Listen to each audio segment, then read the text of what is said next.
রব্বুল আলামিন দুইটা তাকিদ করে বলেন, লামে তাকিদ আর নুনে তাকিদ, অর্থাৎ একটা কিছু বলার আগে দুইবার অবশ্যই বলছে। মনে করেন আপনি বললেন আমি মৌলভীবাজার যাব, এই কথাটা যতটা গুরুত্ব প্রদান করে, আপনি যদি বলেন আমি অবশ্যই মৌলভীবাজার যাব, বলেন তো আগের কথার চাইতে অবশ্যই যোগ করলে কথার গুরুত্ব বেশি না কম? আবার যদি বলে আমি অবশ্যই মৌলভীবাজার যাব, আগের দুই বাক্যের চাইতে দুইবার অবশ্যই বললে গুরুত্ব কম না বেশি? আল্লাহ তাআলার কোন কথা গুরুত্ব হওয়ার জন্য কোন তাকিদ দরকার নাই, কিন্তু মানুষের অভ্যাস হলো শব্দের আধিক্যের কারণে অনেক সময় গুরুত্ব দেয় বেশি। আমাদের খাসলাতের কারণে, অভ্যাসের কারণে আল্লাহ বলেন ওয়ালা নাবলুওয়ান্নাকুম বিশাইইম মিনাল খাউফ। আল্লাহ রাব্বুল আলামিন বলেন আমি অবশ্যই তোমাদের পরীক্ষা নিব মুমিন। পরীক্ষা কোন কোন বিষয়ের হবে? এক নম্বরে আল্লাহ তাআলা বলেন বিশাইইম মিনাল খাউফ, এক নম্বর ভয় ভীতির মাধ্যমে পরীক্ষা নেওয়া হবে। এই দুনিয়ায় কোন মুমিন যদি ঈমানের উপরে অটল অবিচল থাকতে চায়, হাজারো বাধা বিপত্তি ভয় ভীতির সম্মুখীন হওয়া লাগবে কি লাগবে না? এই দুনিয়াতে ঈমানের উপরে যারা আছে, যার ঈমান যত খাঁটি, যার ঈমান যত মজবুত, তার পরীক্ষাটাও তত মজবুত। আল্লাহ নবী সাল্লাল্লাহু আলাইহি ওয়াসাল্লাম এজন্য জানায়া দেন পরীক্ষা এমনটা হবে না ক্লাস 5 এর ছাত্রকে 8 এর পরীক্ষা নেওয়া হবে না, 8 এর ছাত্রকে ম্যাট্রিক পরীক্ষার প্রশ্ন দেওয়া হবে না, 5 এর ছাত্র যত মেধাবী হোক তাকে 5 এর পরীক্ষাই নেওয়া হবে, 8 এর ছাত্র যত মেধাবী হোক তাকে 8 এর প্রশ্নই দেওয়া হবে। এই জন্য ইমানের ক্লাসিফিকেশন যেমন আল্লাহ তাআলা পরীক্ষা নিবেন তেমন। মনে রাখবেন ক্লাস 1 এর ছাত্রর কাছে ক্লাস 1 এর প্রশ্নটা যেমন কঠিন, এইচএসসি পরীক্ষার ছাত্রর কাছে তার পরীক্ষার প্রশ্নটাও তেমন কঠিন। আবার এমন হবে না এইচএসসি যে পড়ে পরীক্ষা দেবে তাকে ক্লাস 1 এর খাতা দেওয়া হবে, তাহলে কি ইনসাফ হবে নাকি? আল্লাহ তাআলা পরীক্ষার ক্ষেত্রে ইনসাফ করবেন, ন্যায় বিচার করবেন, যে যেই স্তরের তাকে ওই স্তরের পরীক্ষাই দিবে। এরপরেও ম্যাট্রিক পরীক্ষা দিছে এক এলাকার 10 জন, ফেল গেছে 5 জন, একই ক্লাসের ছাত্র না? এখন যদি কেউ বলে যে তোমরা 10 জন একসাথে খেলাধুলা করতা, একই স্কুলে পড়তাম, ওরা 5 জন পাশ করলো, তোমরা 5 জন পাশ করতে পারলা না কেন, ফেল গেলা কেন? একসাথেই তো চলতা। এইবার ওই ফেলের 5 জন যদি বলে চাচা পরীক্ষার প্রশ্ন বড় কঠিন ছিল, চাচা যদি পাল্টা প্রশ্ন করে তাইলে ওই 5 জনের প্রশ্ন আলাদা, তোমাদের 5 জনের প্রশ্ন মনে হয় আলাদা। বলবে না চাচা সবার প্রশ্ন সমান, একই প্রশ্ন।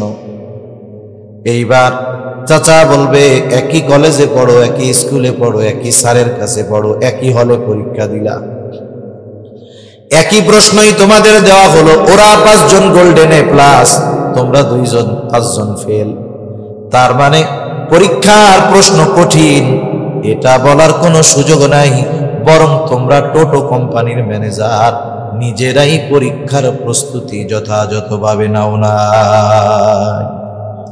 প্রত্যেক জামানায় আল্লাহ তাআলা এই বিষয়ের পরীক্ষাগুলো নেন। এই যে বিষয়গুলো বললাম এই বিষয়ের পরীক্ষা প্রত্যেক জামানার আলোকে আল্লাহ নেন, ঈমানের আলোকে নেন। তার মানে ওই ভয়ের মাত্রা ওই পরিমাণই থাকে যে সব মুমিন পাশ করার যোগ্যতা রাখে, তবে পাশ তারাই করে যারা অটল অবিচল থাকে, আর ফেল তারাই করে যারা গাফলতি করে। কথা বুঝেননি? এজন্য এটা বলার সুযোগ নাই যে নবী রাসূলদের যে পরীক্ষা নিছে আমাদের কি সেটা নিবে নাকি? নবীজিও জানাই দিয়েছেন সেটা নিবে না। তো নবীজি বলেন আশাদ্দুন নাসি বালা আল আম্বিয়া, আশাদ্দুন নাসি বালা আল আম্বিয়া সুম্মাল আমসালু ফাল আমসাল। মানুষের মধ্যে সবচাইতে কঠিন পরীক্ষা নেওয়া হয় পয়গম্বর আলাইহিস সালামের। এরপরে ধারাবাহিকতার ক্রমান্বয়ে সিঁড়ি যত নিচে নামে পরীক্ষার কঠোরতা তত কমে।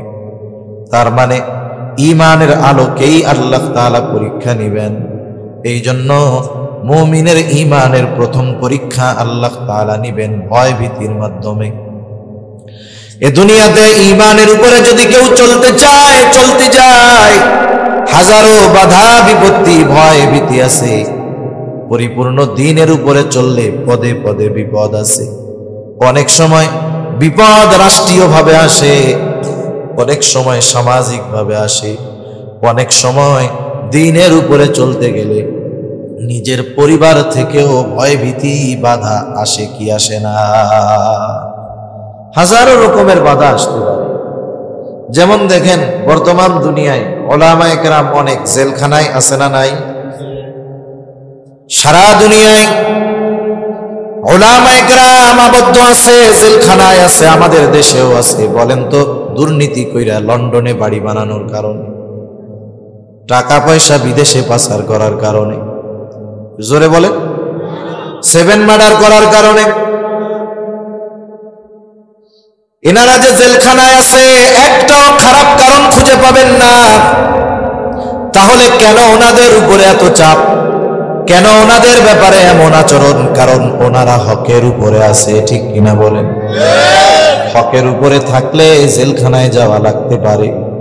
আবার এইটা মনে করার সুযোগ নাই যারা জেলখানায় যায় নাই এরা মনে হয় না হক, এইটা আবার না। তারা আমাদের চাইতে ঈমানের দিক দিয়ে অনেক পাওয়ারফুল। এই জন্য আল্লাহ রাব্বুল আলামিন তাদেরকে হয়তো বাতিলের ভয় ভীতির সম্মুখীন করে আল্লাহ তাআলা তাদেরকে পরীক্ষা নিচ্ছেন, রিমান্ডের মুখোমুখি করে আল্লাহ তাআলা তাদের পরীক্ষা নিচ্ছেন। আর ওই মানুষগুলোই যখন ঈমানের উপরে অটল অবিচল, আল্লাহ রাব্বুল আলামিন এই কারণে দুনিয়া এবং আখিরাতে তাদের মর্যাদা বাড়ায়া দিচ্ছে। মনে রাখবেন, ভালো কাজ করার কারণে যদি জেলে যাইতে হয়, বাহির হওয়ার পরে জেলে যাওয়ার আগের চাইতে মর্যাদা সম্মান আরো বাড়ায়া দেয় কে? আর চুরি ডাকাতি করে যেগুলা জেলে যায় ওদের সম্মান বাড়ে না। মানুষ আরো দেখলে কি দেখু যে চোর যায়, বলে কি বলে না? উপমা দিলে অনেক দেওয়া যাবে, আমি আর ওইদিকে যাব না। আমরা জানবুল আলামিন দুইটা তাকিদ করে বলেন, লামে তাকিদ আর নুনে তাকিদ, অর্থাৎ একটা কিছু বলার আগে দুইবার অবশ্যই বলছে। মনে করেন আপনি বললেন আমি মৌলভী বাজার যাব, এই কথাটা যতটা গুরুত্ব প্রদান করে, আপনি যদি বলেন আমি অবশ্যই মৌলভী বাজার যাব, বলেন তো আগের কথার চাইতে অবশ্যই যোগ করলে কথার গুরুত্ব বেশি না কম? আবার যদি বলে আমি অবশ্যই মৌলভী বাজার যাব, আগের দুই বাক্যের চাইতে দুইবার অবশ্যই বললে গুরুত্ব কম না বেশি? আল্লাহ তাআলার কোন কথা গুরুত্ব হওয়ার জন্য কোন তাকিদ দরকার নাই, কিন্তু মানুষের অভ্যাস হলো শব্দের আধিক্যের কারণে অনেক সময় গুরুত্ব দেয় বেশি। আমাদের খাসলাতের কারণে, অভ্যাসের কারণে আল্লাহ বলেন ওয়ালানাবলুওয়ান্নাকুম বিশাইইম মিনাল খাউফ। আল্লাহ রাব্বুল আলামিন বলেন আমি অবশ্যই তোমাদের পরীক্ষা নিব মুমিন। পরীক্ষা কোন কোন বিষয়ের হবে? এক নম্বরে আল্লাহ তাআলা বলেন বিশাইইম মিনাল খাউফ, এক নাম্বার ভয় ভীতির মাধ্যমে পরীক্ষা নেওয়া হবে। এই দুনিয়ায় কোন মুমিন যদি ঈমানের উপরে অটল অবিচল থাকতে চায়, হাজারো বাধা বিপত্তি ভয় ভীতির সম্মুখীন হওয়া লাগবে কি লাগবে না? এই দুনিয়াতে ঈমানের উপরে যারা আছে, যার ঈমান যত খাঁটি, যার ঈমান যত মজবুত, তার পরীক্ষাটাও তত মজবুত। আল্লাহ নবী সাল্লাল্লাহু আলাইহি ওয়াসাল্লাম এজন্য জানায়া দেন পরীক্ষা এমনটা হবে না ক্লাস 5 এর ছাত্রকে 8 এর পরীক্ষা নেওয়া হবে না, 8 এর ছাত্রকে ম্যাট্রিক পরীক্ষার প্রশ্ন দেওয়া হবে না। ফাইভের ছাত্র যত মেধাবী হোক তাকে ফাইভের পরীক্ষাই নেওয়া হবে, 8-এর ছাত্র যত মেধাবী হোক তাকে 8-এর প্রশ্নই দেওয়া হবে। এই জন্য ইমানের ক্লাসিফিকেশন যেমন আল্লাহ তাআলা পরীক্ষা নিবেন তেমন। মনে রাখবেন, ক্লাস 1-এর ছাত্রর কাছে ক্লাস 1-এর প্রশ্নটা যেমন কঠিন, এইচএসসি পরীক্ষার ছাত্রর কাছে তার পরীক্ষার প্রশ্নটাও তেমন কঠিন। আবার এমন হবে না এইচএসসি যে পড়ে পরীক্ষা দিবে তাকে ক্লাস 1-এর খাতা দেওয়া হবে, তাহলে কি ইনসাফ হবে নাকি? আল্লাহ তাআলা পরীক্ষার ক্ষেত্রে ইনসাফ করবেন, ন্যায় বিচার করবেন, যে যেই স্তরের তাকে ওই স্তরের পরীক্ষাই দিবে। এরপরেও ম্যাট্রিক পরীক্ষা দিছে এক এলাকার 10 জন, ফেল গেছে 5 জন, একই ক্লাসের ছাত্র না? এখন যদি কেউ বলে যে তোমরা 10 জন একসাথে খেলাধুলা করতা, একই স্কুলে পড়তাম, ওরা 5 জন পাশ করলো, তোমরা 5 জন পাশ করতে পারলা না কেন, ফেল গেলা কেন? একসাথেই তো চলতা।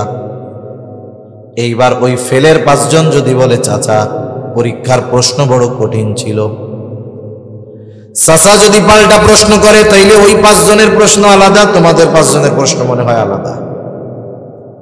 বলবে না চাচা সবার প্রশ্ন সমান, একই প্রশ্ন। এইবার চাচা বলবে একই কলেজে পড়ো, একই স্কুলে পড়ো, একই স্যারের কাছে পড়ো, একই হলে পরীক্ষা দিলা, একই প্রশ্নই তোমাদের দেওয়া হলো, ওরা 5 জন গোল্ডেন এ প্লাস, তোমরা 2 জন 5 জন ফেল। তার মানে পরীক্ষার প্রশ্ন কঠিন এটা বলার কোনো সুযোগ নাই, বরং তোমরা টোটো কোম্পানির ম্যানেজার, নিজেরাই পরীক্ষার প্রস্তুতি যথাযথভাবে নাও না।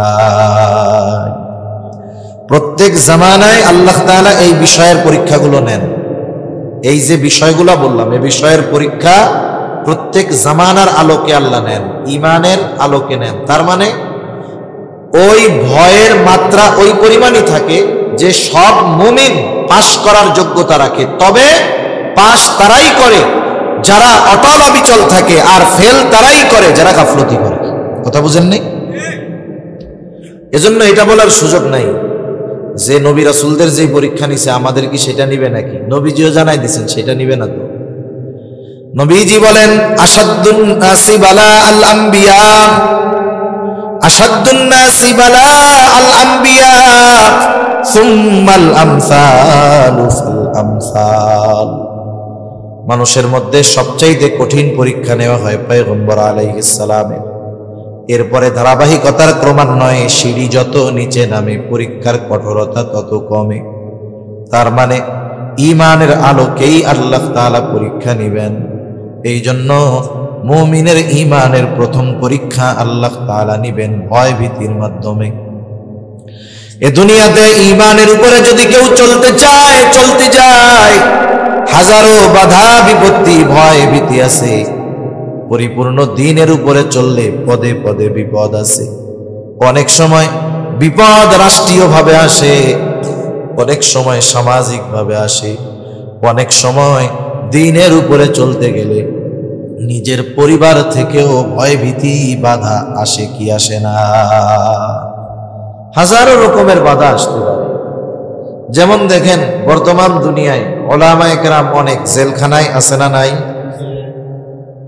সারা দুনিয়ায় উলামায়ে কেরাম আবদ্ধ আছে, জেলখানায় আছে, আমাদের দেশেও আছে। বলেন তো দুর্নীতি কইরা লন্ডনে বাড়ি বানানোর কারণে, টাকা পয়সা বিদেশে পাচার করার কারণে, জোরে বলেন, 7 মার্ডার করার কারণে। এনারা যে জেলখানায় আছে একটাও খারাপ কারণ খুঁজে পাবেন না। তাহলে কেন ওনাদের উপরে এত চাপ, কেন ওনাদের ব্যাপারে এমন আচরণ? কারণ ওনারা হকের উপরে আছে, ঠিক কিনা বলেন? হকের উপরে থাকলে জেলখানায় যাওয়া লাগতে পারে। আবার এইটা মনে করার সুযোগ নাই যারা জেলখানায় যায় নাই এরা মনে হয় না হক, এইটা আবার না। তারা আমাদের চাইতে ঈমানের দিক দিয়ে অনেক পাওয়ারফুল। এই জন্য আল্লাহ রাব্বুল আলামিন তাদেরকে হয়তো বাতিলের ভয় ভীতির সম্মুখীন করে আল্লাহ তাআলা তাদেরকে পরীক্ষা নিচ্ছেন। রিমান্ডের মুখোমুখি করে আল্লাহ তাআলা তাদের পরীক্ষা নিচ্ছেন। আর ওই মানুষগুলোই যখন ঈমানের উপরে অটল অবিচল, আল্লাহ রাব্বুল আলামিন এই কারণে দুনিয়া এবং আখিরাতে তাদের মর্যাদা বাড়ায়া দিচ্ছে। মনে রাখবেন, ভালো কাজ করার কারণে যদি জেলে যাইতে হয়, বাহির হওয়ার পরে জেলে যাওয়ার আগের চাইতে মর্যাদা সম্মান আরো বাড়ায়া দেয় কে? আর চুরি ডাকাতি করে যেগুলা জেলে যায় ওদের সম্মান বাড়ে না। মানুষ আরো দেখলে কি দেখু যে চোর যায় বলে, কি বলে না? উপমা দিলে অনেক দেওয়া যাবে, আমি আর ওইদিকে যাব না। আমরা জানবুল আলামিন দুইটা তাকিদ করে বলেন, লামে তাকিদ আর নুনে তাকিদ, অর্থাৎ একটা কিছু বলার আগে দুইবার অবশ্যই বলছে। মনে করেন আপনি বললেন আমি মৌলভীবাজার যাব, এই কথাটা যতটা গুরুত্ব প্রদান করে, আপনি যদি বলেন আমি অবশ্যই মৌলভীবাজার যাব, বলেন তো আগের কথার চাইতে অবশ্যই যোগ করলে কথার গুরুত্ব বেশি না কম?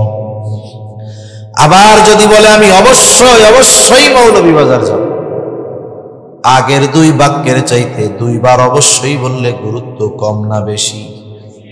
আল্লাহ তাআলার কোন কথা গুরুত্ব হওয়ার জন্য কোন তাকিদ দরকার নাই, কিন্তু মানুষের অভ্যাস হলো শব্দের আধিক্যের কারণে অনেক সময় গুরুত্ব দেয় বেশি। আমাদের খাসলাতের কারণে, অভ্যাসের কারণে আল্লাহ বলেন ওয়ালা নাবলুওয়ান্নাকুম বিশাইইম মিনাল খাউফ। আল্লাহ রাব্বুল আলামিন বলেন আমি অবশ্যই তোমাদের পরীক্ষা নিব মুমিন। পরীক্ষা কোন কোন বিষয়ের হবে? এক নম্বরে আল্লাহ তাআলা বলেন বিশাইইম মিনাল খাউফ, এক নাম্বার ভয় ভীতির মাধ্যমে পরীক্ষা নেওয়া হবে। এই দুনিয়ায় কোন মুমিন যদি ঈমানের উপরে অটল অবিচল থাকতে চায়, হাজারো বাধা বিপত্তি ভয় ভীতির সম্মুখীন হওয়া লাগবে কি লাগবে না? এই দুনিয়াতে ঈমানের উপরে যারা আছে, যার ঈমান যত খাঁটি, যার ঈমান যত মজবুত, তার পরীক্ষাটাও তত মজবুত। আল্লাহ নবী সাল্লাল্লাহু আলাইহি ওয়াসাল্লাম এজন্য জানায়া দেন, পরীক্ষা এমনটা হবে না ক্লাস 5 এর ছাত্রকে 8 এর পরীক্ষা নেওয়া হবে না, 8 এর ছাত্রকে ম্যাট্রিক পরীক্ষার প্রশ্ন দেওয়া হবে না, 5 এর ছাত্র যত মেধাবী হোক তাকে 5 এর পরীক্ষাই নেওয়া হবে, 8 এর ছাত্র যত মেধাবী হোক তাকে 8 এর প্রশ্নই দেওয়া হবে। এই জন্য ঈমানের ক্লাসিফিকেশন যেমন আল্লাহ তাআলা পরীক্ষা নিবেন তেমন। মনে রাখবেন, ক্লাস 1 এর ছাত্রর কাছে ক্লাস 1 এর প্রশ্নটা যেমন কঠিন, এইচএসসি পরীক্ষার ছাত্রর কাছে তার পরীক্ষার প্রশ্নটাও তেমন কঠিন। আবার এমন হবে না এইচএসসি যে পড়ে পরীক্ষা দিবে তাকে ক্লাস 1 এর খাতা দেওয়া হবে, তাহলে কি ইনসাফ হবে নাকি? আল্লাহ তাআলা পরীক্ষার ক্ষেত্রে ইনসাফ করবেন, ন্যায় বিচার করবেন, যে যেই স্তরের তাকে ওই স্তরের পরীক্ষাই দিবে। এরপরেও ম্যাট্রিক পরীক্ষা দিছে এক এলাকার 10 জন, ফেল গেছে 5 জন, একই ক্লাসের ছাত্র না? এখন যদি কেউ বলে যে তোমরা 10 জন একসাথে খেলাধুলা করতা, একই স্কুলে পড়তাম, ওরা 5 জন পাস করলো, তোমরা 5 জন পাস করতে পারলা না কেন? ফেল গেলা কেন? একসাথেই তো চলতা। এইবার ওই ফেলের 5 জন যদি বলে চাচা পরীক্ষার প্রশ্ন বড় কঠিন ছিল, চাচা যদি পাল্টা প্রশ্ন করে তাইলে ওই 5 জনের প্রশ্ন আলাদা, তোমাদের 5 জনের প্রশ্ন মনে হয় আলাদা। বলবে না চাচা সবার প্রশ্ন সমান, একই প্রশ্ন। এইবার চাচা বলবে একই কলেজে পড়ো, একই স্কুলে পড়ো, একই স্যারের কাছে পড়ো, একই হলে পরীক্ষা দিলা, একই প্রশ্নই তোমাদের দেওয়া হলো, ওরা 5 জন গোল্ডেন এ প্লাস, তোমরা 2 জন 5 জন ফেল। তার মানে পরীক্ষার প্রশ্ন কঠিন এটা বলার কোনো সুযোগ নাই, বরং তোমরা টোটো কোম্পানির ম্যানেজার নিজেরাই পরীক্ষার প্রস্তুতি যথাযথভাবে নাও না। প্রত্যেক জামানায় আল্লাহ তাআলা এই বিষয়ের পরীক্ষাগুলো নেন। এই যে বিষয়গুলো বললাম, এই বিষয়ের পরীক্ষা প্রত্যেক জামানার আলোকে আল্লাহ নেন, ইমানের আলোকে নেন। তার মানে ওই ভয়ের মাত্রা ওই পরিমাণই থাকে যে সব মুমিন পাশ করার যোগ্যতা রাখে, তবে পাশ তারাই করে যারা অটল অবিচল থাকে, আর ফেল তারাই করে যারা গাফলতি করে। কথা বুঝেন নাই? এজন্য এটা বলার সুযোগ নাই যে নবী রাসূলদের যে পরীক্ষা নিছে আমাদের কি সেটা নিবে নাকি? নবীজিও জানাই দিয়েছেন সেটা নিবে না। তো নবীজি বলেন আশাদ্দুন নাসি বালা আল আম্বিয়া, আশাদ্দুন নাসি বালা আল আম্বিয়া সুম্মাল আমসালু ফাল আমসাল। মানুষের মধ্যে সবচাইতে কঠিন পরীক্ষা নেওয়া হয় পয়গম্বর আলাইহিস সালামের। এরপরে ধারাবাহিকতার ক্রমান্বয়ে সিঁড়ি যত নিচে নামে পরীক্ষার কঠোরতা তত কমে।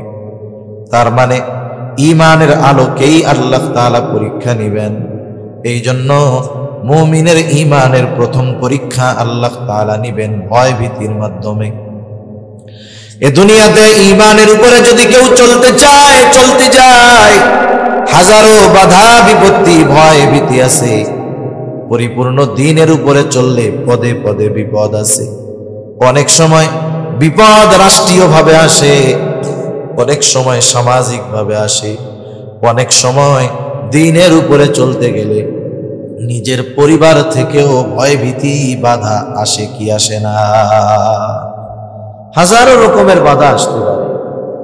যেমন দেখেন বর্তমান দুনিয়ায় উলামায়ে কেরাম অনেক জেলখানায় আছে না নাই? সারা দুনিয়ায় উলামায়ে কেরাম আবদ্ধ আছে, জেলখানায় আছে, আমাদের দেশেও আছে। বলেন তো দুর্নীতি কইরা লন্ডনে বাড়ি বানানোর কারণে, টাকা পয়সা বিদেশে পাচার করার কারণে, জোরে বলেন, 7 মার্ডার করার কারণে এনারা যে জেলখানায় আছে একটাও খারাপ কারণ খুঁজে পাবেন না। তাহলে কেন ওনাদের উপরে এত চাপ? কেন ওনাদের ব্যাপারে এমন আচরণ? কারণ ওনারা হকের উপরে আছে, ঠিক কিনা বলেন? হকের উপরে থাকলে জেলখানায় যাওয়া লাগতে পারে। আবার এইটা মনে করার সুযোগ নাই যারা জেলখানায় যায় নাই এরা মনে হয় না হক, এইটা আবার না। তারা আমাদের চাইতে ঈমানের দিক দিয়ে অনেক পাওয়ারফুল। এই জন্য আল্লাহ রাব্বুল আলামিন তাদেরকে হয়তো বাতিলের ভয় ভীতির সম্মুখীন করে আল্লাহ তাআলা তাদেরকে পরীক্ষা নিচ্ছেন, রিমান্ডের মুখোমুখি করে আল্লাহ তাআলা তাদের পরীক্ষা নিচ্ছেন। আর ওই মানুষগুলোই যখন ঈমানের উপরে অটল অবিচল, আল্লাহ রাব্বুল আলামিন এই কারণে দুনিয়া এবং আখিরাতে তাদের মর্যাদা বাড়ায়া দিচ্ছে।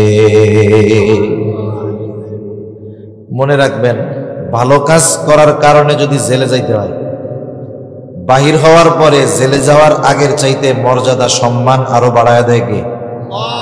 আর চুরি ডাকাতি করে যেগুলা জেলে যায় ওদের সম্মান বাড়ে না। মানুষ আরো দেখলে কি দেখু যে চোর যায়, বলে কি বলে না? উপমা দিলে অনেক দেওয়া যাবে, আমি আর ওইদিকে যাব না। আমরা জানি কত পরিচিত উলামায়ে কেরাম জেলে যাওয়ার আগে কেউ চিনত না অথবা পরিচিতি ছিল না, কিন্তু জেলে গেছে ঈমানের কারণে, জুলুম নির্যাতনের শিকার হয়েছে। আল্লাহ রাব্বুল আলামিন এদেশের মানুষের অন্তরে তাদের ঘৃণা নয় বরং মহব্বত আরো বহুগুণ বাড়ায়া দিয়েছে।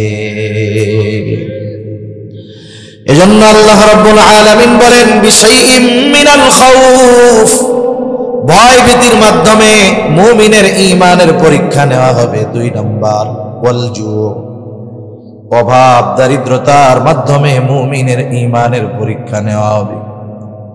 অনেক সময় ভালো মানুষ যদি অভাবে থাকে মনে করে আল্লাহ মনে হয় আমারে ভালোবাসে না, নামাজ কালাম ঠিক মতো পড়ে, হারাম হালাল বেঁচে চলে, সব ঠিক আছে, কিন্তু অভাবে আছে, ও মনে করে এত নামাজ কালাম পড়ি আল্লাহ মনে হয় ভালোবাসে না। আবার কত বেঈমান দ্বীনের উপরে চলে না, নাফরমানি করে, সম্পদ টাকা পয়সার অভাব নাই, এমন লোক দুনিয়ায় আছে না নাই? অনেকে মনে করে সৌভাগ্য হলো অনেক টাকা পয়সা হওয়া, সৌভাগ্য হলো অনেক দিন বেঁচে থাকা। তাইলে আমি আপনাদের বলি, বলেন তো কারুনের ধন সম্পদ কম ছিল নাকি? কারুন রে চিনেন? কম ছিল।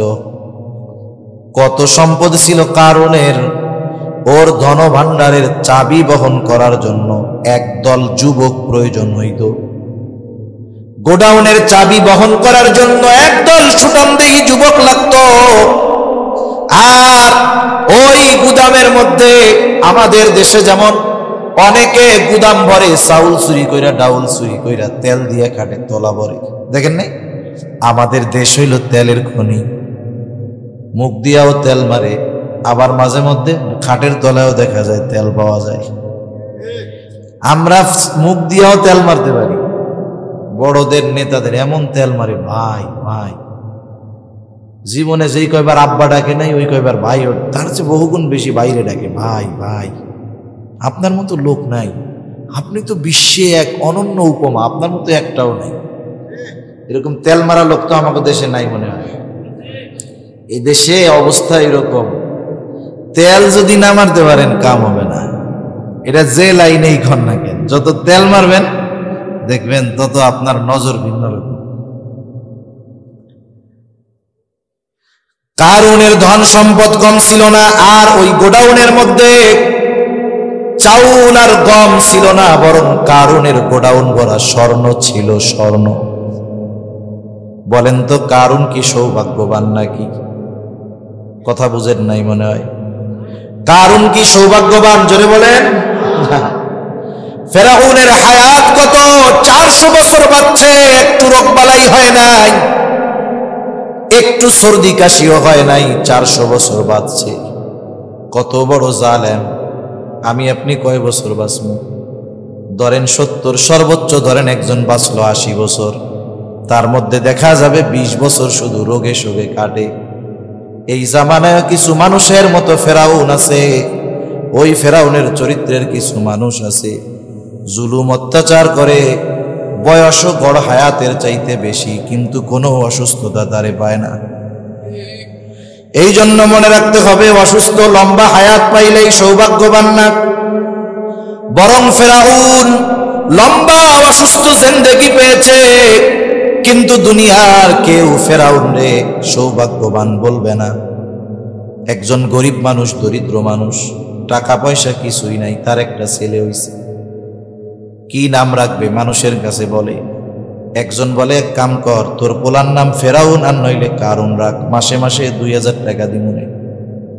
রাখবো নি কন্যা? 5000 টাকা দিলেও রাখবে। চিন্তা করে দেখেন কেমন মানুষ। ওই নামগুলো টাকা দিয়াও গরিবরে ওরা খাইতে পারবেন না। আপনি যদি বলেন অসুবিধা কি, মাসে মাসে 5000 বৈশা বৈশা খাইতে পারবি, বলবে ভাই না খায়া মইরা যাব, তবুও কিন্তু কারুন আর ফেরাউন নাম রাখবো না। সেই জন্য সম্পদ থাকলেই সৌভাগ্যবান তা না, সম্পদ না থাকলেই যে দুর্ভাগ্যবান তা না, বরং আল্লাহ তাআলা মাঝে মধ্যে পরীক্ষা করার জন্য মানুষের রিজিকের মধ্যে সংকীর্ণতা দেয়। আল্লাহ তাআলা বলেন, ওয়া আম্মাল ইনসানু ইযা মাবতালাহু ফাকাদারা আলাইহি রিজকাহু। আল্লাহ তাআলা বলেন, তিনি মানুষের পরীক্ষা নেওয়ার জন্য রিজিকের মধ্যে সংকীর্ণতা দেয়। যেই মুমিন বোঝে যে আল্লাহ আমারে হয়তো অভাব দিয়ে পরীক্ষা নিচ্ছে, ওই মুমিন হতাশগ্রস্ত হয় না, বরং আল্লাহ তাআলার কাছে দোয়া করে। আর যে বোঝে না, সে কিন্তু পরীক্ষায় ফেল হয়ে যায়। আমরা অনেক সময় মনে করি আল্লাহ তাআলা ভালোবাসলেই মনে হয় শুধু দিতেই থাকে, ভালো না বাসলে মনে হয় দেয় না। আসল বিষয় হলো, অনেক সময় আল্লাহ তাআলা ভালোবাসার কারণে বান্দাকে অভাবগ্রস্ত রাখে। সেই জন্য আল্লাহ তাআলা বলেন, ক্ষুধা, অভাব, দারিদ্রতা দিয়ে পরীক্ষা নেওয়া হবে। 3 নাম্বার, ওয়ানাকসিম মিনাল আমওয়াল, মালের লস, মালের ক্ষতি দিয়ে আল্লাহ পরীক্ষা নেয়। হইতে পারে দোকানদার দোকানে আগুন লেগে সব মাল সামানা পুড়ে ছাই, চোরে চুরি করে টাকা নিয়ে গেছে, যে কোনো ভাবে মালের ক্ষতি হইছে। আল্লাহ তাআলা চান বান্দাকে পরীক্ষা করার জন্য। এই জন্য দুনিয়ায় আমরা অনেক সময় দেখি যে যত বড় ইমানদার, এই বিষয়ে তার পরীক্ষা আরো বেশি হয়। 4 নম্বর পরীক্ষা আল্লাহ তাআলা বলেন, ওয়াল আনফুস, জানের ক্ষতির মাধ্যমে আল্লাহ তাআলা পরীক্ষা নেন। মুফাসসিরিনে কেরাম বলেন জানের ক্ষতিটা দুই ভাবে হয়। একটা হলো স্বয়ং নিজের জানের ক্ষতির মাধ্যমে আল্লাহ তাআলা পরীক্ষা নেবেন, আমার আপনার নিজের জানের ক্ষতির মাধ্যমে, অথবা ক্ষতিটা আমার হবে না তবে আরেকজনের হবে। দেখা যাবে সন্তান অসুস্থ হয়ে গেছে, বাবার সামনে সন্তান দুনিয়া থেকে চলে গেছে, মার সামনে মেয়ে দুনিয়া থেকে চলে গেছে। বলেন তো এই রকম পরীক্ষা আল্লাহ নেয় কি নেয় না? অনেক সময় নিজে আঘাত পাইলে যেই কষ্ট লাগে এর চাইতে আপনজন যদি ওই আঘাত পায় কষ্ট বেশি হয়। অনেক সময় আমাদের বাচ্চা কাচ্চা ছোট যারা আছে এদের জ্বর হয়, অসুস্থ হয়। 3-4 বছরের বাচ্চা রাতের বেলা জ্বর হয়েছে, জ্বরে গা পুড়ে যাচ্ছে, চোখ দুটো ছলছল করতেছে, বাচ্চা কষ্টে মুখ দিয়ে শব্দ বের হচ্ছে, কষ্ট হইতেছে, বাচ্চার চোখ দিয়ে পানি পড়ে। বলেন তো ওই মুহূর্তে যেই মা বাবা ওই অসুস্থ বাচ্চার পাশে বসা, যদিও বাচ্চা অসুস্থ তার কষ্ট হয়, ওই বাচ্চা অসুস্থ হয়ে যত কষ্ট হয় ওর পাশে বসে থাকা তার মা বাবার কষ্ট বেশি হয় নাকি কম হয়? এই জন্য আল্লাহ তাআলা অনেক সময় আপনজন প্রিয়জনকে মুসিবত দিয়ে পরীক্ষা নেন। অনেকে বোঝে না, নিজের চোখের সামনে অনেক সন্তান দুনিয়া থেকে চলে গেছে, বাচ্চা হয়, বড় হয় আর মারা যায়, আফসোস করে। আসলে না, আল্লাহ তাআলা তাকে পরীক্ষা নেন। বলেন তো আপনি ভালোবাসার পরীক্ষা কার নিবেন? যাকে আপনি ভালোবাসেন তার, ঠিক কিনা বলেন? যারা আপনি বেশি ভালোবাসেন, আপনার যদি মন চায় যে আসলেও আমারে ভালোবাসে কিনা একটু পরীক্ষা করি, আপনি ভালোবাসার পরীক্ষা কি দিয়ে করবেন? কষ্ট দিয়ে ভালোবাসার পরীক্ষা করি। আল্লাহ রাব্বুল আলামিন তার বান্দার প্রতি মুহাব্বতের পরীক্ষা নেন কষ্ট দেওয়ার মাধ্যমে। যেই মুমিন বোঝে হয়তো এই পরীক্ষাটা ভালোবাসার পরীক্ষা, হাজারো কষ্টের পর আল্লাহর প্রতি সে অসন্তুষ্ট হয় না, বরং সে সবরের সাথে এগুলা মাইনা নেয়। 5 নম্বর পরীক্ষা আল্লাহ রাব্বুল আলামিন বলেন ওয়াসসামারাত, ফল ফসলের ক্ষতির মাধ্যমে আল্লাহ তাআলা পরীক্ষা নেয়। আপনাদের এলাকায় ধান হয় নাকি? ধান মনে করেন যারা কৃষিজীবী মানুষ, কৃষি নির্ভর মানুষ, জমিতে যদি বাম্পার ফলন হয়, ফসল যদি ভালো হয়, বলেন তো খুশি হয় না বেজার হয়? মনে করেন জমিনের ফসল পেকে গেছে, বাম্পার ফলন, লোকটা চিন্তা করতেছে আল্লাহ এইবার যেই ফসল দিছেন আশা করা যায় ফসল ঘরে তোলার পর বিক্রয় করে সব দেনা পাওনা পরিশোধ হবে, মানুষের কর্জগুলো পরিশোধ হবে, আর বাকি বছরও এর থেকে খরচ চলবে। আল্লাহর বান্দা রাতে একা একা শুয়ে চিন্তা করে আগামীকাল 10-12 জন লোক নিয়ে জমিনের ধানগুলো কেটে বাড়িতে আনবো। এইবার রাতে শুইতে গেল, হঠাৎ করে আকাশের মধ্যে মেঘ ডাকে, ঝড় শুরু হয়ে গেছে, সাথে বৃষ্টি, আবার শিলাবৃষ্টি। শিলাবৃষ্টি ছিলেন তো? এখন যারা কৃষি কাজ করে এরা বুঝবে। বলেন তো পাকা ধানের উপরে যদি শিলাবৃষ্টি হয়, ধান ঘরে তোলার আর উপায় আছে নাকি? আল্লাহ তাআলা এইরকম মুসিবত দিয়ে মাঝে মধ্যে পরীক্ষা নেয়। এখন কথা হইল আল্লাহ তাআলা পরীক্ষা নেন ঠিক, কিন্তু আল্লাহ চান না তার নেওয়া পরীক্ষায় তার বান্দা ফেল যায়। স্কুলের শিক্ষক, মাদ্রাসার শিক্ষক যখন ছাত্রের পরীক্ষা নেয়, বলেন তো কোন ওস্তাদ, কোন শিক্ষক এইটা কি চায় যে পরীক্ষা নিলাম আমার ছাত্রটা ফেল যাক? চায় নাকি? বরং ছাত্র যদি ভালো ফলাফল করে, অন্যান্যদের চাইতে ভালো রেজাল্ট করে, অফিসের মধ্যে সব শিক্ষক যখন একসাথে বসে নিজে আরো বুক ফুলায় বলে দেখছেন কি পড়ানটা পড়াইছি, সবগুলা গোল্ডেন এ প্লাস। উস্তাদ পরীক্ষা নেন ঠিক, কিন্তু চান না ছাত্র ফেল যাক। কেন?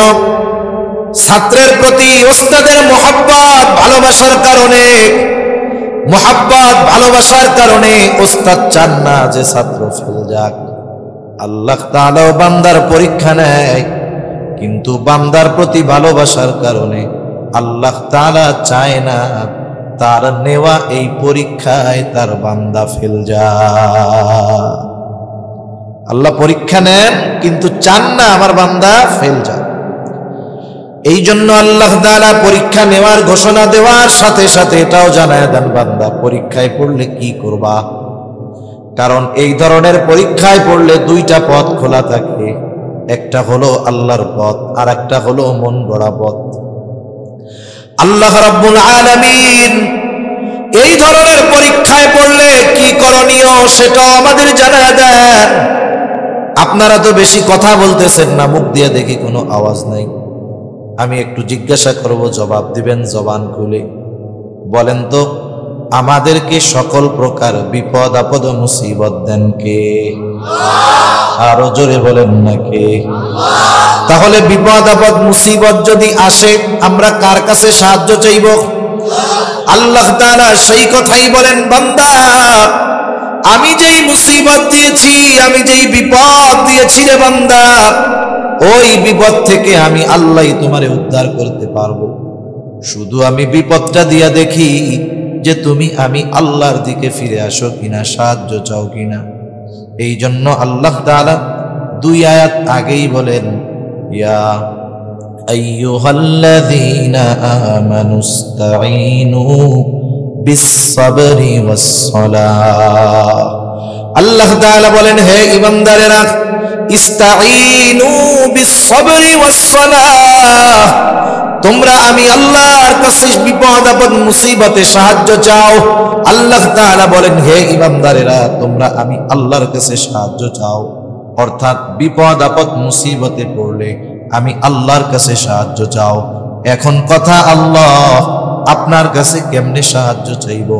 আল্লাহ তাআলা বলেন, বান্দা টেনশনের কোনো কারণ নাই, বিস-সাবরি ওয়াস-সালাহ, আমি আল্লাহর কাছে সাহায্য চাও ধৈর্য আর নামাজের মাধ্যমে। তাহলে আল্লাহ তাআলার কাছে সাহায্য চাওয়ার মাধ্যম হলো দুইটা। জোরে বলেন কয়টা? এক নাম্বার হলো ধৈর্য, দুই নাম্বার হলো নামাজ। ধৈর্য আর নামাজের মাধ্যমে আল্লাহর কাছে সাহায্য চাইতে হবে।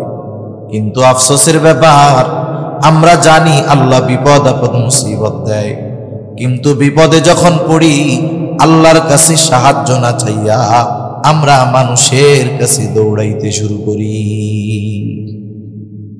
আল্লাহ তাআলা এটাই দেখেন যে সে আমার দিকে আসে নাকি অন্য কোনো দিকে যায়। আমাদের দেশে কিছু মানুষ আছে, আমাদের দেশ সহ ভারতীয় উপমহাদেশের বড় এক ব্যবসা আছে। এই ব্যবসার নাম হইল মাজার ব্যবসা। অনেক জায়গায় আছে বাপ কোনো মতে একটু ইটি ছিল, এখন ওই বাপের পোলা যদি প্রস্রাব কইরা পানিও না নেয়, ওইটাও পিরসাব হয়ে যায়, ওইটাও মরলে একটা মাজার হয়। আর আমাদের দেশের কিছু বলদ আছে, বলদ, এইগুলাও বুঝে না সুঝে না, দিন সম্পর্কে জানে না, ওই সব জায়গায় গিয়া এরকম চাওয়া শুরু করে। অনেক সময় এমন হয়, মনে করেন এক লোক বিপদে পড়ছে, তার বাড়িতে এসে একজন খবর দিছে, তোমার স্বামী তো অ্যাক্সিডেন্ট করছে। কাজটা কি করার দরকার ছিল? আল্লাহর কাছে বলার দরকার, আল্লাহ আপনি মুসিবত থেকে বাঁচান। সে কি করে? বলে, আল্লাহ কি বিপদ দিলেন, যদি বিপদ থেকে উদ্ধার করেন তাইলে অমুক ওরসের সময় 2টা খাসি দিমুনে। এখন কোন বিপদ আপদ দেয় কে?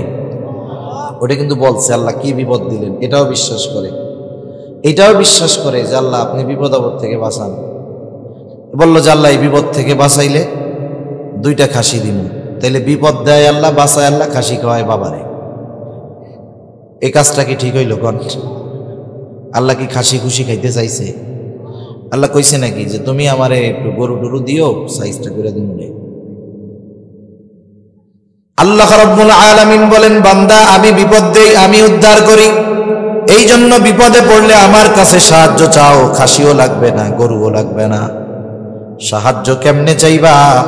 আল্লাহ তাআলা বলেন, বিস-সাবরি ওয়াস-সালাহ, ধৈর্য আর নামাজের মাধ্যমে। ধৈর্য কাকে বলে? বিপদে পড়ছি চুপ কইরা বইসা থাকলেই সেটা ধৈর্য না। হাত কেটে গেছে, এটা একটা মুসিবত। আপনার পাশে ফার্মেসি আছে, যদি সেলাই করার দরকার হয় সেলাই করবেন, ওষুধ খাবেন, এটা সবরের বাইরে নয়। অনেকে মনে করে বিপদে পড়েছি ঘরে বইসা থাকবো, যা করে আল্লাহ, না। কারণ নবী বলেন, তোমরা অসুস্থ হলে চিকিৎসা গ্রহণ করো। তাহলে অসুস্থ হলে চিকিৎসা গ্রহণ করা নবীজির সুন্নাত। বিষয়টা হলো চিকিৎসা গ্রহণ করব ঠিক, এটা সবরের বহির্ভূত নয়।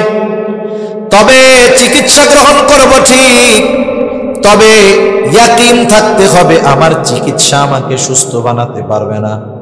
জ্বর হইছে ওষুধ খান, কোনো অসুবিধা নাই। আপনার অসুস্থতা অপারেশন করেন, কোনো অসুবিধা নাই। কিন্তু ইয়াকিন হবে আমার ওষুধ আমার অসুবিধা দূর করতে পারবে না, আমার অপারেশন আমার অসুবিধা দূর করতে পারবে না। বরং আল্লাহ যদি চান তাহলে ওষুধে আমার রোগটা দূর হবে। মাঝে মধ্যে দেখেন আমরা অনেক সময় বলি না যে চাচা একটু দোয়া কইরেন, আমার মা অসুস্থ, অমুক দিন অপারেশন হবে, দোয়া কইরেন আল্লাহ জানি অপারেশনটা সাকসেসফুল করে। মায়ের অপারেশন চলতেছে, অপারেশন থিয়েটারের মধ্যে আছে, ফোন দিয়া অনেকে আপনার আমার কাছে দোয়া চায়। বলেন তো অপারেশন থিয়েটারের মধ্যে অপারেশন তো ডাক্তার করে নাকি অন্য কেউ? অপারেশন করে ডাক্তার, কিন্তু দুনিয়ার কেউ দোয়া চায় না যে চাচা দোয়া কইরেন ডাক্তার যেন অপারেশনটারে সাকসেসফুল করে। এইখানেই সবর এর কম্বিনেশন। মানুষ চিকিৎসা গ্রহণ করবে কিন্তু ভরসা করবে আল্লাহর উপর। সবর হলো বিপদ যেইটা আসবে সেই বিপদ থেকে বাঁচার বৈধ চেষ্টা করবে, চেষ্টাটা বৈধ হবে, সাথে সাথে তার ওই আসবাব চেষ্টার উপরে ভরসা হবে না, ভরসা হবে কার উপর? জোরে বলেন। ওই যে ডাক্তার অপারেশন করে বলে তো কইরেন আল্লাহ তাআলা যেন অপারেশনটা সাকসেসফুল করে দেয়। তাহলে অপারেশন করে ডাক্তার, কিন্তু ডাক্তার সাকসেসফুল করতে পারে না। অপারেশন যিনি সাকসেসফুল করেন তিনি কে? এই দুনিয়ার ডাক্তারদের যদি অপারেশন সাকসেসফুল করার ক্ষমতা থাকতো তাইলে অপারেশন থিয়েটার থেকে কোনো লোক মারা যাইতো না। এটাই হলো সবরের কম্বিনেশন। বিপদে পড়েছি, ওই বিপদ থেকে বাঁচার বৈধ চেষ্টা করব, তবে চেষ্টার উপরে ভরসা নয়, ভরসা কার উপর? এখন আল্লাহ যেহেতু বিপদ থেকে বাঁচায়, আল্লাহর সাথেও সম্পর্কটা গভীর করার দরকার আছে না নাই? কত পরিচিত উলামায়ে কেরাম জেলে যাওয়ার আগে কেউ চিনত না, অথবা পরিচিতি ছিল না, কিন্তু জেলে গেছে ঈমানের কারণে, জুলুম নির্যাতনের শিকার হয়েছে। আল্লাহ রব্বুল আলামিন এদেশের মানুষের অন্তরে তাদের ঘৃণা নয় বরং মোহাব্বত আরো বহুগুণ বাড়ায়া দিয়েছে। এজন্য আল্লাহ রাব্বুল আলামিন বলেন বিশাইইম মিনাল খাউফ, ভয় ভীতির মাধ্যমে মুমিনের ঈমানের পরীক্ষা নেওয়া হবে। 2 নাম্বার ওয়াল জু, অভাব দারিদ্রতার মাধ্যমে মুমিনের ঈমানের পরীক্ষা নেওয়া হবে। অনেক সময় ভালো মানুষ যদি অভাবে থাকে, মনে করে আল্লাহ মনে হয় আমারে ভালোবাসে না। নামাজ কালাম ঠিক মতো পড়ে, হারাম হালাল বেঁচে চলে, সব ঠিক আছে, কিন্তু অভাবে আছে, ও মনে করে এত নামাজ কালাম পড়ি আল্লাহ মনে হয় ভালোবাসে না। আবার কত বেঈমান দ্বীনের উপরে চলে না, নাফরমানি করে, সম্পদ টাকা পয়সার অভাব নাই, এমন লোক দুনিয়ায় আছে না নাই?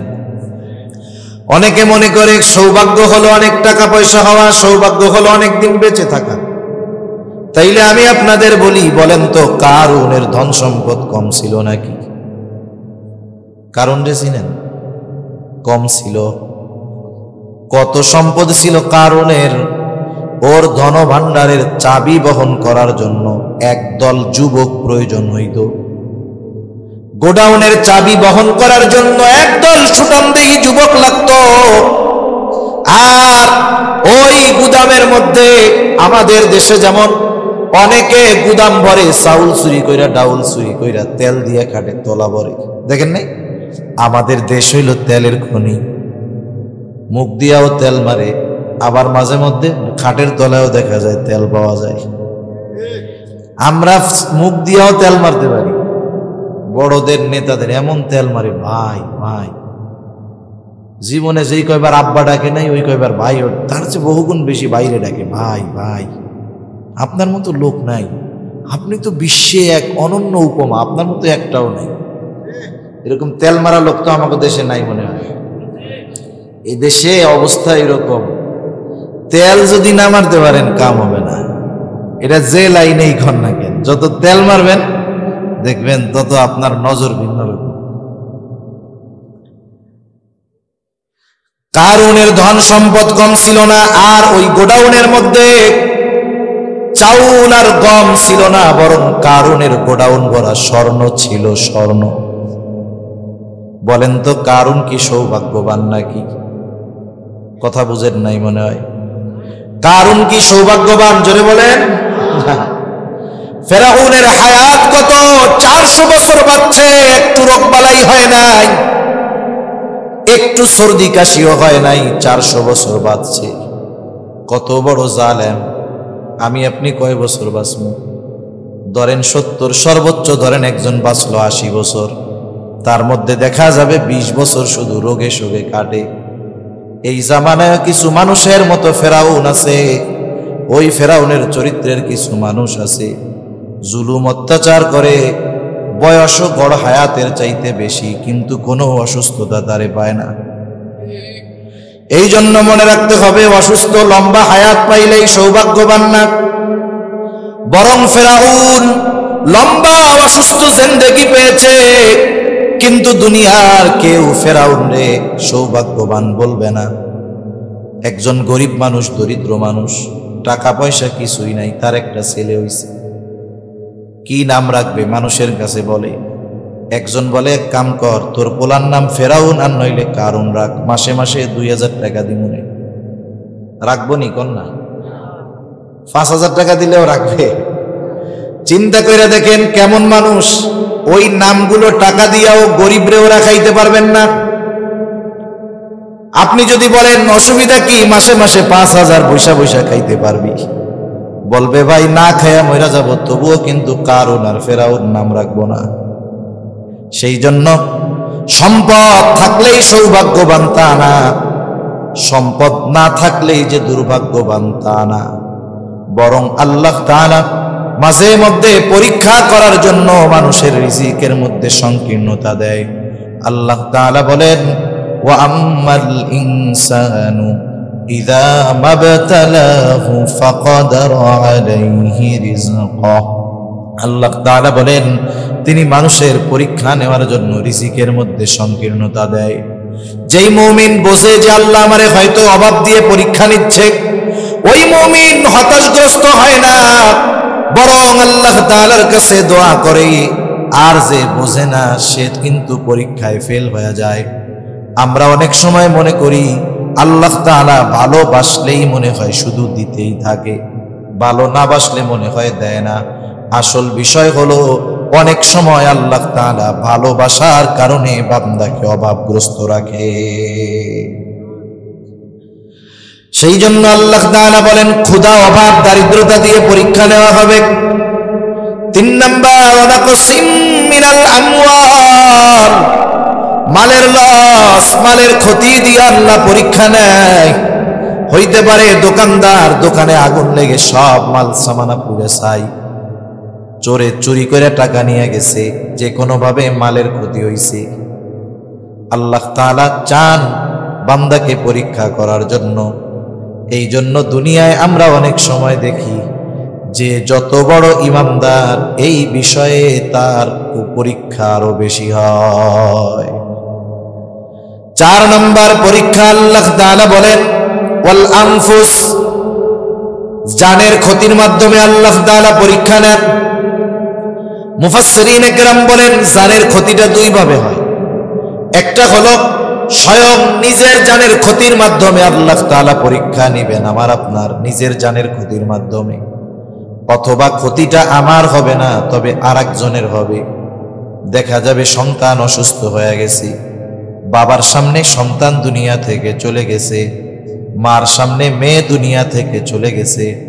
বলেন তো এই রকম পরীক্ষা আল্লাহ নেয় কি নেয় না? অনেক সময় নিজে আঘাত পাইলে যেই কষ্ট লাগে, এর চাইতে আপনজন যদি ওই আঘাত পায় কষ্ট বেশি হয়। অনেক সময় আমাদের বাচ্চা কাচ্চা ছোট যারা আছে এদের জ্বর হয়, অসুস্থ হয়। 3-4 বছরের বাচ্চা রাতের বেলা জ্বর হয়েছে, জ্বরে গা পুড়ে যাচ্ছে, চোখ দুটো ছলছল করতেছে, বাচ্চা কষ্টে, মুখ দিয়ে শব্দ বের হচ্ছে, কষ্ট হইতেছে, বাচ্চার চোখ দিয়ে পানি পড়ে। বলেন তো ওই মুহূর্তে যেই মা বাবা ওই অসুস্থ বাচ্চার পাশে বসা, যদিও বাচ্চা অসুস্থ তার কষ্ট হয়, ওই বাচ্চা অসুস্থ হয়ে যত কষ্ট হয়, ওর পাশে বসে থাকা তার মা বাবার কষ্ট বেশি হয় নাকি কম হয়? এই জন্য আল্লাহ তাআলা অনেক সময় আপনজন প্রিয়জনকে মুসিবত দিয়ে পরীক্ষা নেন। অনেকে বোঝে না, নিজের চোখের সামনে অনেক সন্তান দুনিয়া থেকে চলে গেছে, বাচ্চা হয়, বড় হয়, আর মারা যায়, আফসোস করে। আসলে না, আল্লাহ তাআলা তাকে পরীক্ষা নেন। বলেন তো আপনি ভালোবাসার পরীক্ষা কার নিবেন? যাকে আপনি ভালোবাসেন তার, ঠিক কিনা বলেন? যারা আপনি বেশি ভালোবাসেন, আপনার যদি মন চায় যে আসলেও আমারে ভালোবাসে কিনা একটু পরীক্ষা করি, আপনি ভালোবাসার পরীক্ষা কি দিয়ে করবেন? কষ্ট দিয়ে ভালোবাসার পরীক্ষা করি। আল্লাহ রাব্বুল আলামিন তার বান্দার প্রতি মুহাব্বতের পরীক্ষা নেন কষ্ট দেওয়ার মাধ্যমে। যেই মুমিন বোঝে হয়তো এই পরীক্ষাটা ভালোবাসার পরীক্ষা, হাজারো কষ্টের পর আল্লাহর প্রতি সে অসন্তুষ্ট হয় না, বরং সে সবরের সাথে এগুলা মাইনা নেয়। 5 নম্বর পরীক্ষা আল্লাহ রাব্বুল আলামিন বলেন ওয়াসসামারাত, ফল ফসলের ক্ষতির মাধ্যমে আল্লাহ তাআলা পরীক্ষা নেয়। আপনাদের এলাকায় ধান হয় নাকি? ধান মনে করেন যারা কৃষিজীবী মানুষ, কৃষি নির্ভর মানুষ, জমিতে যদি বাম্পার ফলন হয়, ফসল যদি ভালো হয়, বলেন তো খুশি হয় না বেজার হয়? মনে করেন জমিনের ফসল পেকে গেছে, বাম্পার ফলন, লোকটা চিন্তা করতেছে আল্লাহ এইবার যেই ফসল দিছেন, আশা করা যায় ফসল ঘরে তোলার পর বিক্রয় করে সব দেনা পাওনা পরিশোধ হবে, মানুষের কর্জগুলো পরিশোধ হবে, আর বাকি বছরও এর থেকে খরচ চলবে। আল্লাহর বান্দা রাতে একা একা শুয়ে চিন্তা করে আগামীকাল 10-12 জন লোক নিয়ে জমিনের ধানগুলো কেটে বাড়িতে আনবো। এইবার রাতে শুইতে গেল, হঠাৎ করে আকাশের মধ্যে মেঘ ডাকে, ঝড় শুরু হয়ে গেছে, সাথে বৃষ্টি, আবার শিলাবৃষ্টি। শিলাবৃষ্টি ছিলেন তো? এখন যারা কৃষি কাজ করে এরা বুঝবে। বলেন তো পাকা ধানের উপরে যদি শিলাবৃষ্টি হয়, ধান ঘরে তোলার আর উপায় আছে নাকি? আল্লাহ তাআলা এইরকম মুসিবত দিয়ে মাঝে মধ্যে পরীক্ষা নেয়। এখন কথা হইল, আল্লাহ তাআলা পরীক্ষা নেন ঠিক, কিন্তু আল্লাহ চান না তার নেওয়া পরীক্ষায় তার বান্দা ফেল যায়। স্কুলের শিক্ষক, মাদ্রাসার শিক্ষক যখন ছাত্রের পরীক্ষা নেয়, বলেন তো কোন ওস্তাদ, কোন শিক্ষক এইটা কি চায় যে পরীক্ষা নিলাম আমার ছাত্রটা ফেল যাক? চায় নাকি? বরং ছাত্র যদি ভালো ফলাফল করে, অন্যান্যদের চাইতে ভালো রেজাল্ট করে, অফিসের মধ্যে সব শিক্ষক যখন একসাথে বসে, নিজে আরো বুক ফুলায় বলে দেখছেন কি পড়ানটা পড়াইছি, সবগুলা গোল্ডেন এ প্লাস। উস্তাদ পরীক্ষা নেন ঠিক, কিন্তু চান না ছাত্র ফেল যাক। কেন? ছাত্রের প্রতি উস্তাদের মোহাব্বত, ভালোবাসার কারণে, মোহাব্বত ভালোবাসার কারণে উস্তাদ চান না যে ছাত্র ফেল যাক। আল্লাহ তাআলা বান্দার পরীক্ষা নেয়, কিন্তু বান্দার প্রতি ভালোবাসার কারণে আল্লাহ তাআলা চায় না তার নেওয়া এই পরীক্ষায় তার বান্দা ফেল যায়। আল্লাহ পরীক্ষা নেন কিন্তু চান না আমার বান্দা ফেল যায়। এই জন্য আল্লাহ তাআলা পরীক্ষা নেওয়ার ঘোষণা দেওয়ার সাথে সাথে এটাও জানায় দেন, বান্দা পরীক্ষায় পড়লে কি করবা। কারণ এই ধরনের পরীক্ষায় পড়লে 2টা পথ খোলা থাকে, একটা হলো আল্লাহর পথ, আর একটা হলো মন গড়া পথ। আল্লাহ রাব্বুল আলামিন এই ধরনের পরীক্ষায় পড়লে কি করণীয় সেটাও আমাদের জানায় দেন। আপনারা তো বেশি কথা বলতেছেন না, মুখ দিয়ে দেখি কোনো আওয়াজ নাই। আমি একটু জিজ্ঞাসা করব, জবাব দিবেন জবান খুলে। বলেন তো আমাদেরকে সকল প্রকার বিপদ আপদ মুসিবত দেন কে? আরো জোরে বলেন না কে? তাহলে বিপদ আপদ মুসিবত যদি আসে আমরা কার কাছে সাহায্য চাইব? আল্লাহ তাআলা সেই কথাই বলেন, বান্দা আমি যেই মুসিবত দিয়েছি, আমি যেই বিপদ দিয়েছি রে বান্দা, ওই বিপদ থেকে আমি আল্লাহই তোমারে উদ্ধার করতে পারবো। শুধু আমি বিপদটা দিয়া দেখি যে তুমি আমি আল্লাহর দিকে ফিরে আসো কিনা, সাহায্য চাও কিনা।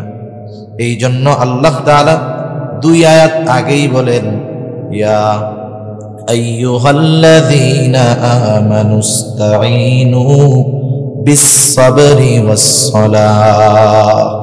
আল্লাহ তাআলা বলেন, হে ঈমানদারেরা, ইস্তাঈনু বিস-সাবরি ওয়াস-সালাহ, তোমরা আমি আল্লাহর কাছে বিপদ আপদ মুসিবতে সাহায্য চাও।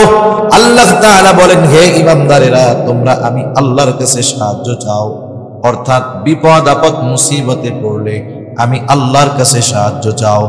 এখন কথা, আল্লাহ আপনার কাছে কেমনে সাহায্য চাইব? আল্লাহ তাআলা বলেন, বান্দা টেনশনের কোনো কারণ নাই, বিস-সাবরি ওয়াস-সালাহ, আমি আল্লাহর কাছে সাহায্য চাও ধৈর্য আর নামাজের মাধ্যমে। তাহলে আল্লাহ তাআলার কাছে সাহায্য চাওয়ার মাধ্যম হলো 2টা। জোরে বলেন কয়টা? 1 নাম্বার হলো ধৈর্য, 2 নাম্বার হলো নামাজ। ধৈর্য আর নামাজের মাধ্যমে আল্লাহর কাছে সাহায্য চাইতে হবে। কিন্তু আফসোসের ব্যাপার, আমরা জানি আল্লাহ বিপদ আপদ মুসিবত দেয়, কিন্তু বিপদে যখন পড়ি আল্লাহর কাছে সাহায্য না চাইয়া আমরা মানুষের কাছে দৌড়াইতে শুরু করি। আল্লাহ তাআলা এটাই দেখেন যে সে আমার দিকে আসে নাকি অন্য কোনো দিকে যায়।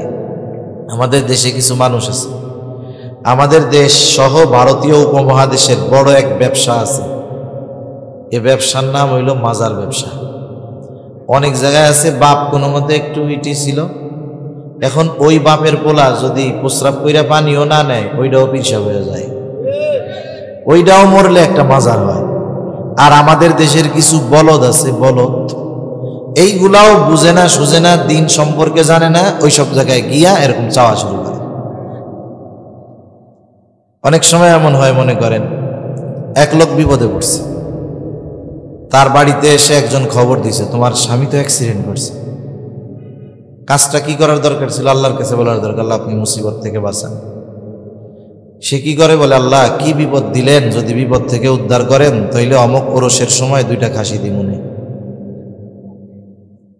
এখন কোন বিপদ আপদ দেয় কে? ওটা কিন্তু বলছে আল্লাহ কি বিপদ দিলেন, এটাও বিশ্বাস করে, এটাও বিশ্বাস করে যে আল্লাহ আপনি বিপদ আপদ থেকে বাঁচান। বললো যে আল্লাহ এই বিপদ থেকে বাঁচাইলে 2টা খাসি দিমু। তাইলে বিপদ দেয় আল্লাহ, বাঁচায় আল্লাহ, খাসি খাওয়ায় বাবারে। এই কাজটা কি ঠিক হইল? কোন আল্লাহ কি খাসি খুশি খাইতে চাইছে? আল্লাহ কইছে নাকি যে তুমি আমারে একটু গরু টরু দিও, সাইজটা করে দিমু? আল্লাহ রাব্বুল আলামিন বলেন, বান্দা আমি বিপদ দেই, আমি উদ্ধার করি, এই জন্য বিপদে পড়লে আমার কাছে সাহায্য চাও। খাসিও লাগবে না, গরুও লাগবে না। সাহায্য কেমনে চাইবা? আল্লাহ তাআলা বলেন, বিস-সাবরি ওয়াস-সালাহ, ধৈর্য আর নামাজের মাধ্যমে। ধৈর্য কাকে বলে? বিপদে পড়ছি চুপ কইরা বইসা থাকলেই সেটা ধৈর্য না। হাত কেটে গেছে, এটা একটা মুসিবত। আপনার পাশে ফার্মেসি আছে, যদি সেলাই করার দরকার হয় সেলাই করবেন, ওষুধ খাবেন, এটা সবরের বাইরে নয়। অনেকে মনে করে বিপদে পড়েছি ঘরে বইসা থাকবো, যা করে আল্লাহ, না। কারণ নবী বলেন, তোমরা অসুস্থ হলে চিকিৎসা গ্রহণ করো। তাহলে অসুস্থ হলে চিকিৎসা গ্রহণ করা নবীজির সুন্নাত। বিষয়টা হলো চিকিৎসা গ্রহণ করব ঠিক, এটা সবরের বহির্ভূত নয়। তবে চিকিৎসা গ্রহণ করব ঠিক, তবে ইয়াকিন থাকতে হবে আমার চিকিৎসা আমাকে সুস্থ বানাতে পারবে না। জ্বর হইছে ওষুধ খান, কোনো অসুবিধা নাই। আপনার অসুস্থতা অপারেশন করেন, কোনো অসুবিধা নাই। কিন্তু ইয়াকিন হবে আমার ওষুধ আমার অসুবিধা দূর করতে পারবে না, আমার অপারেশন আমার অসুবিধা দূর করতে পারবে না। বরং আল্লাহ যদি চান তাহলে ওষুধে আমার রোগটা দূর হবে। মাঝে মধ্যে দেখেন আমরা অনেক সময় বলি না যে চাচা একটু দোয়া করেন, আমার মা অসুস্থ, অমুক দিন অপারেশন হবে, দোয়া করেন, আল্লাহ জানি অপারেশনটা সাকসেসফুল করে। মায়ের অপারেশন চলতেছে, অপারেশন থিয়েটারের মধ্যে আছে, ফোন দিয়া অনেকে আপনার আমার কাছে দোয়া চায়। বলেন তো অপারেশন থিয়েটারের মধ্যে অপারেশন তো ডাক্তার করে নাকি অন্য কেউ? অপারেশন করে ডাক্তার, কিন্তু দুনিয়ার কেউ দোয়া চায় না যে চাচা দোয়া কইরেন ডাক্তার যেন অপারেশনটারে সাকসেসফুল করে। এইখানেই সবর এর কম্বিনেশন। মানুষ চিকিৎসা গ্রহণ করবে কিন্তু ভরসা করবে আল্লাহর উপর। সবর হলো বিপদ যেইটা আসবে সেই বিপদ থেকে বাঁচার বৈধ চেষ্টা করবে, চেষ্টাটা বৈধ হবে, সাথে সাথে তার ওই আসবাব চেষ্টার উপরে ভরসা হবে না, ভরসা হবে কার উপর? জোরে বলেন। ওই যে ডাক্তার অপারেশন করে বলে তো কইরেন আল্লাহ তাআলা যেন অপারেশনটা সাকসেসফুল করে দেয়। তাহলে অপারেশন করে ডাক্তার, কিন্তু ডাক্তার সাকসেসফুল করতে পারে না। অপারেশন যিনি সাকসেসফুল করেন তিনি কে? এই দুনিয়ার ডাক্তারদের যদি অপারেশন সাকসেসফুল করার ক্ষমতা থাকতো তাইলে অপারেশন থিয়েটার থেকে কোনো লোক মারা যাইত না। এটাই হলো সবরের কম্বিনেশন। বিপদে পড়েছি, ওই বিপদ থেকে বাঁচার বৈধ চেষ্টা করব, তবে চেষ্টার উপরে ভরসা নয়, ভরসা কার উপর? এখন আল্লাহ যেহেতু বিপদ থেকে বাঁচায়, আল্লাহর সাথেও সম্পর্কটা গভীর করার দরকার আছে না নাই? বান্দার সাথে আল্লাহ তাআলার সম্পর্ক গভীরের অন্যতম মাধ্যম হলো নামাজ। এই জন্য আল্লাহ তাআলা বলেন বিসসাবরি ওয়াসসালাহ, ধৈর্যের সাথে সাথে নামাজের মাধ্যমেও সাহায্য চাও। নামাজ হলো এমন এক ইবাদত যার মাধ্যমে বান্দা আল্লাহর সাথে সরাসরি কথাবার্তায় লিপ্ত হয়। সুবহানাল্লাহ বলেন।